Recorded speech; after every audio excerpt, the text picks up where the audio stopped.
ओम गुरु जी दुख हरंदाता की जय, श्री नारायण स्वामी की जय। साहब लो परवाना से ही शब्द निरुवार का दोहा पढ़ने जा रहे हैं। साहब इन्हें लोगों ने अपनी अपनी तरह से पढ़ा है, गाया है। हम भी ऐसा प्रयास कर रहे हैं कि सभी इसे आराम से इन शब्दों को रट सकें, गा सकें। तो कोशिश कर रहे हैं। दोहा एक। शब्द निर्भय निर्मल है, शब्द आदि और अंत, शब्द संत का मंत्र है, शब्द से ही सब संत। स्वामी जी शब्द का विवेचन करते हुए कहते हैं कि शब्द भय रहित है और निर्मल है। शब्द ही सृष्टि का आदि और अंत है। अतः शब्द की प्राप्ति ही संत का मूल मंत्र है, निज मंत्र है। संसार के सभी संत शब्द की प्राप्ति से संत पद को प्राप्त कर सके हैं। स्वामी जी ने शब्द को निर्मल, निर्भय और निर्मल कहा। पुनः शब्द को ही आदि और अंत कहा।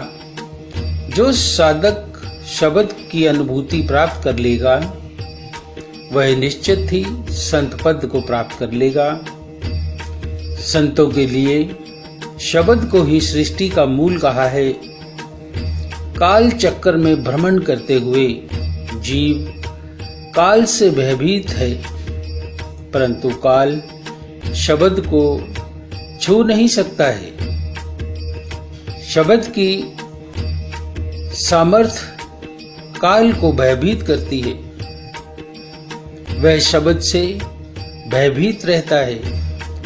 अतः स्वामी जी ने शब्द को निर्भय कहकर निर्भय कहा है, क्योंकि शब्द को माया अथवा प्रकृति स्पर्श नहीं कर पाती है।